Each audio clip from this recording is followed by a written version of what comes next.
this episode we're going to start putting the engine together, hopefully get it running. So I can't finish any of the other jobs, so it's time to start thinking about this engine. Now, as you've seen in the previous video, this is an LQ9 6 litre iron block Gen 3 LS or LS family engine.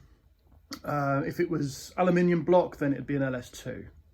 The LQ9 is a slightly later model, and it's got flat top pistons, which means the compression is a little higher, 10 point something to 1.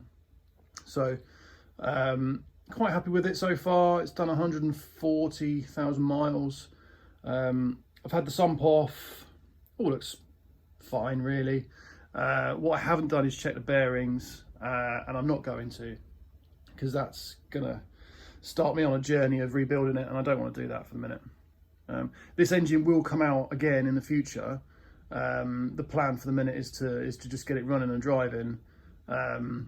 In the future it will get heads, probably 799 heads and a lumpy cam. There's a Richard holding a video with the exact cam and heads that I want to do. So that will take it up to about 500 horsepower, I think, or just shy of. So that'll be good. But for the minute, it's going to be standard. About 350 horsepower you get from one of these. What I'm going to run it with carburetors, contrary to popular opinion, but that's what's happening. So it may not be quite 350. I mean, we'll see. We'll see. Arguably, it will be exactly the same, just less fuel efficient, but we'll see. I think I'm going to be running with the standard exhaust manifolds, which are down there, mainly because I've spent loads of money on carburetor and intake and stuff, and yeah, I haven't got the money for headers just now, and I don't know whether I want long tube or mid. So anyway, so what we've ended up with is the engine as it was last time pretty much, and a box of bits.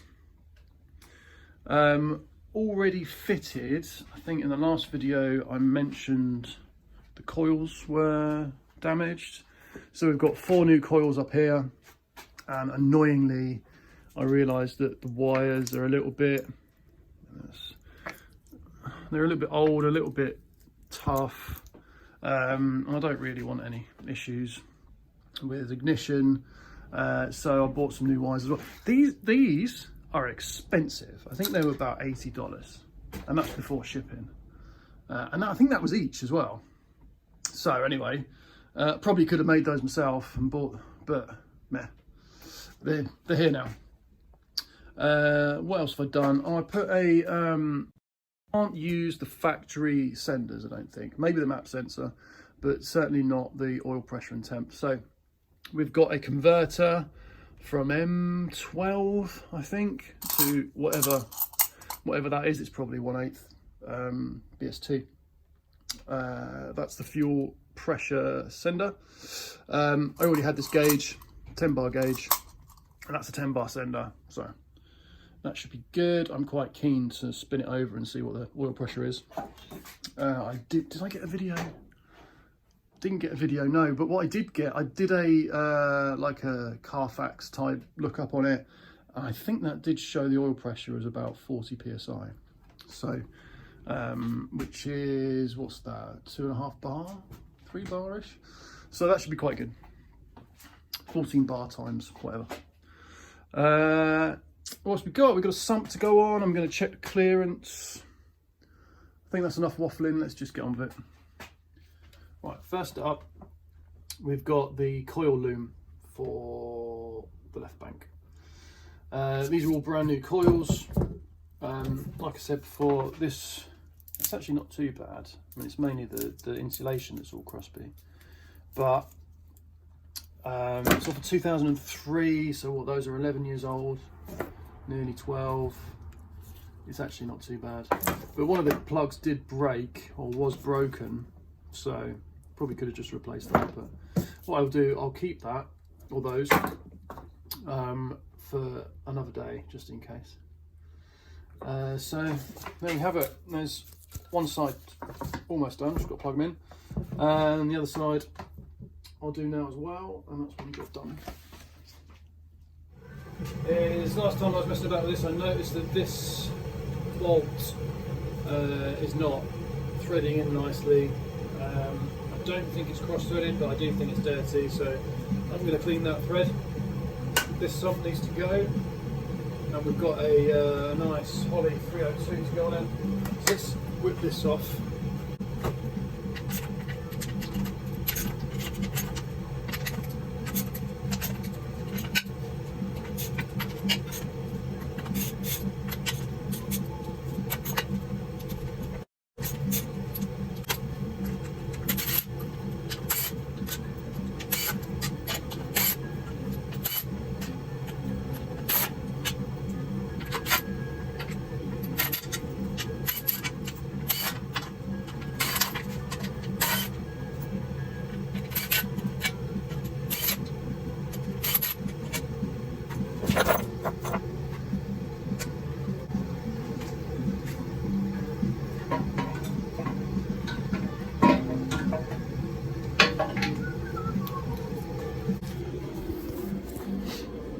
Actually look too bad,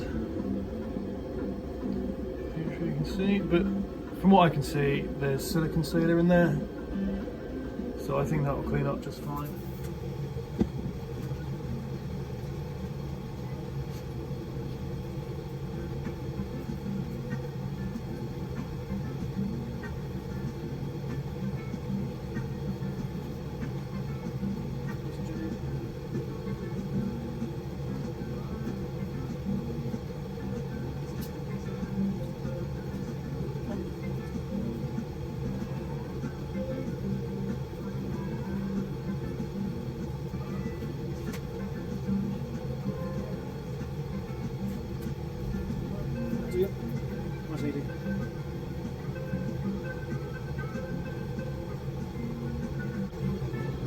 Gasket that's come out of there. You can see that? Nasty. Okay. No metal, so that's good, so we haven't retapped it. Let's just try and get a clean bolt.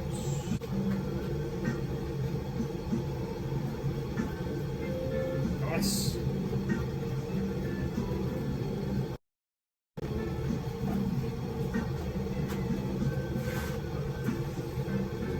Clean. Let's just wipe this pickup off.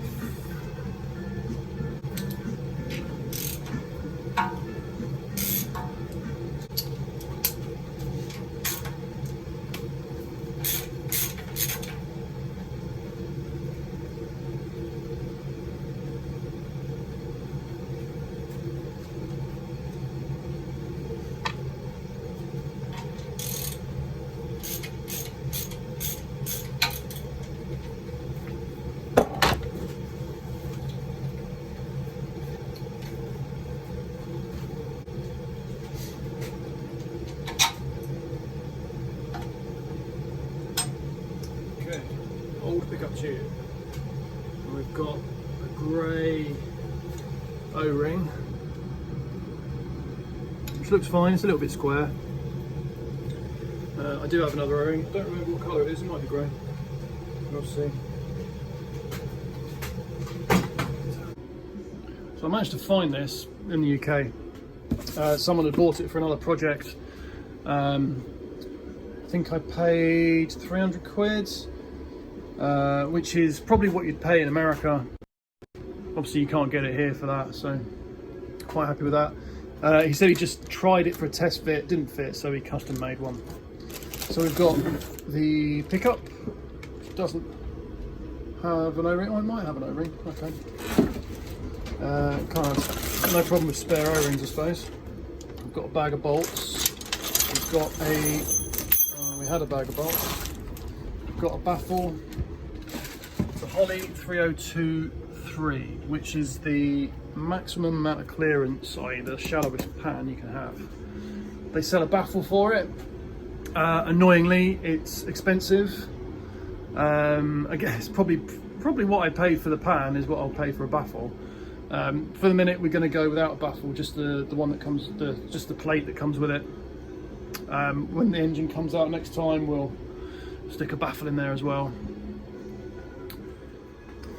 comes with a sump plug, which is, it's got another rubber O-ring on it, which is new to me anyway. So let's just nip that up. And we've got an extra port there, which I don't need. But that looks like it's seated nicely. It's pretty nice. Let's get it together and then we'll measure the pickup clearance. So like I said, the minimum baffle, I'm going to call it, is going in. Don't think it's going to do a massive amount, to be honest, but better than nothing. So we need a bit of blue Loctite. Oh. Come on. There we go.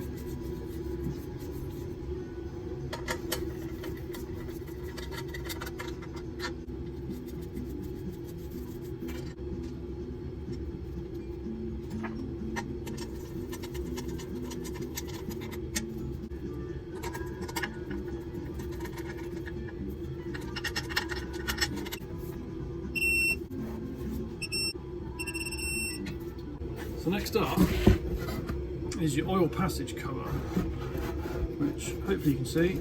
Not bad boy there. Yeah. How's that go? It's going to go like that.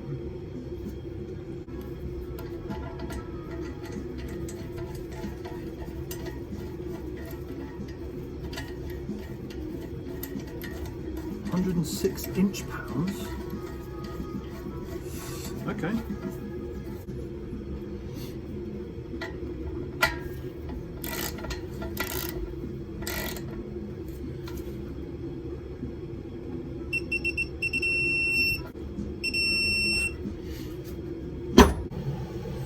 Right, we want to check that the clearance for the pickup is good. I presume it is, probably is, but I'm going to check it anyway. Probably should have read the instructions properly.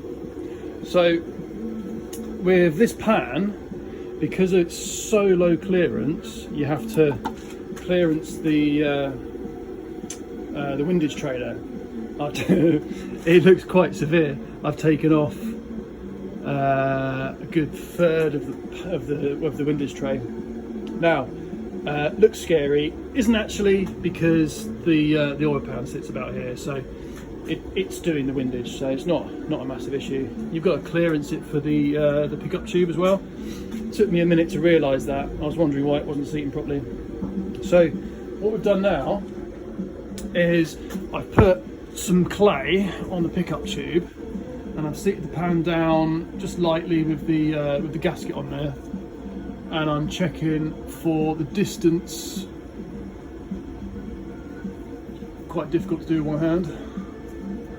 Checking for the distance for the pickup from the bottom of the pan. And I'm quite happy to say that's 10mm, which is on the lower side of the clearance, so that's good. Probably didn't need to do it, but I like to have peace of mind, so awesome. So now what I need now is the new gasket, and I need to clean up these surfaces a little bit because there is some old RTV still on there, so I'll do that and hit the sump. Right, I thought I'd done a nice video of me torquing those bolts up, but I haven't. So there you go. All torqued to spec. Interestingly, the pan has a hole there, but the block doesn't. The old pan doesn't have a hole, so I guess that's okay. Annoyingly, the filter I've bought doesn't fit. Presume I just bought one for Escalade, which is what the engine came out of. So I need to find out what thread that is. A bit annoying, but there you go. So that's that for oil pan for the moment. So let's get it the right way up. 1 week later. Okay, so I've sourced the correct oil filter. It's a PF48. I could do with knowing which cars that's on to try and make it a bit easier to get them, but it's fine, I've got one now. So I've got 6 litres of oil, which should be correct for this oil pan. It says 6.1 on the spec, so we'll see where that leaves us on the dipstick. Don't know whether I mentioned the dipstick. This is a LS3 dipstick from a Camaro. That's just a GM part I bought, so that should be fine. So let's stick some oil in it, and then we'll rig up the oil pressure gauge and see if we can spin it over and get some oil pressure.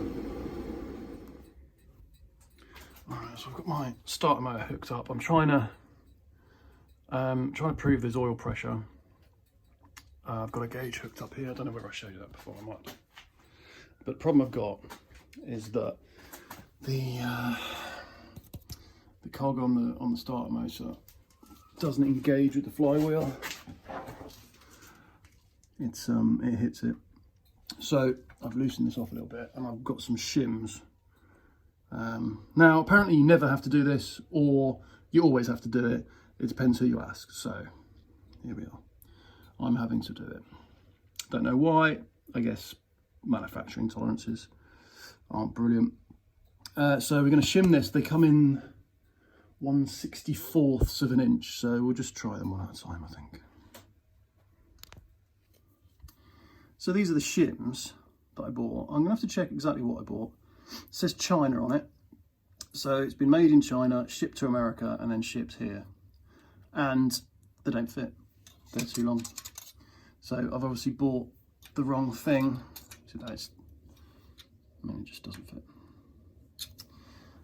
So that's irritating. I'm sure I bought an LS one, but anyway.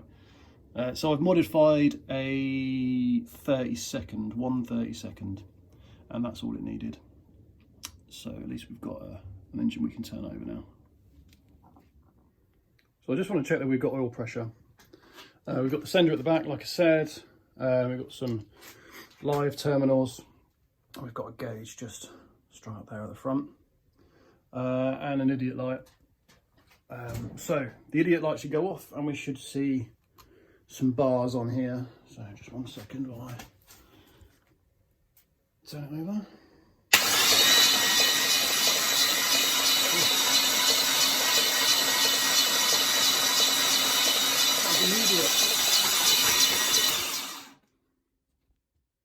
So that's pretty much immediate, which is good. One thing I have noticed is that the flywheel, or the, what do you call it, flex disc, has been flexed. So let me show you.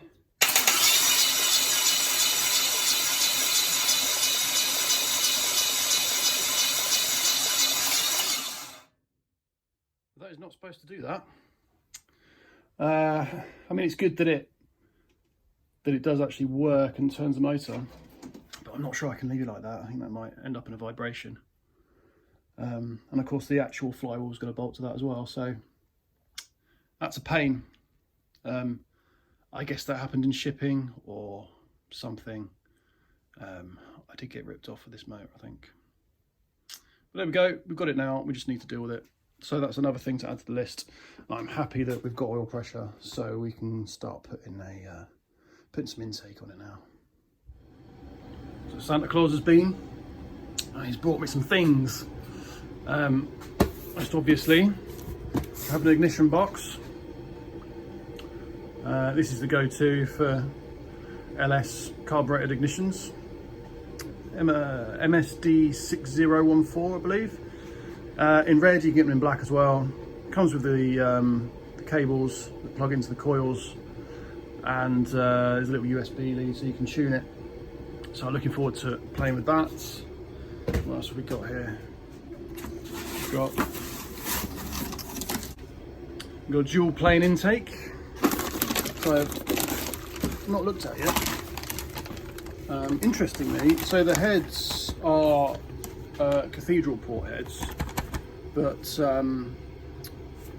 the intakes you buy are all rec port, and you just get a seal that goes around here. So the only benefit of the cathedral port is that the top, where the little cutout is, that's where the injector goes. We don't need that because we're using a carburetor, so that's all fine, and that will work perfectly. Happy with that. And then finally, we have this bad boy here. Is a very good looking Holley Brawler 750 CFM Seems quite nice. Looks nice in any case. We've got a mechanical secondary and automatic choke or electric choke. So I should just be able to throw that on, I think. We'll see. Let's try and bolt some of these things up. All right, here's a moment of truth. So we're going to see if this thing runs. I'm sure it will. So we have a jerry can on the floor with a fuel pump. I'm not sure that's going to be the fuel pump I actually use because it's very cheap. It was just literally to get the car running. We've got the MSD box, which is mounted upside down, and it's set to the truck setting, which seems to be the safest default setting. Coil's all plugged into that, and the cam and crank sensor, which are around the back. And then we've got the Holley brawler ready to go. And we've got the choke not connected, and the AN lines. This is a part of the kit that I bought from Jegs. Gives you the fuel pressure gauge and some AN lines, and then I just bought this little fitting on here so I can put a normal pipe on it. So I'm going to try and charge the fuel system, make sure we haven't got any leaks, and if that's all good, we can try and fire it up. Right, so fuel system is primed, so we're just going to run off what's in the bowl. So I've unplugged the fuel pump for a minute. So let's see how we get on. Should, in theory.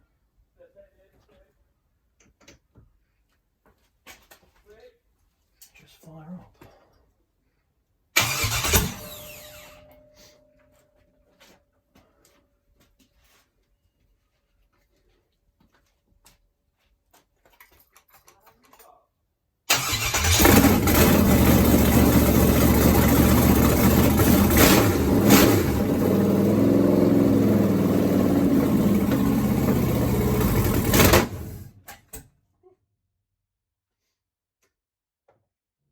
Let's leave the fuel pump running this time.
That seems like a good place to leave it for the minute. So thanks very much for watching. If you want to help support the project, you can donate using the link in the description. Again, thanks for watching, and I'll see you in the next one.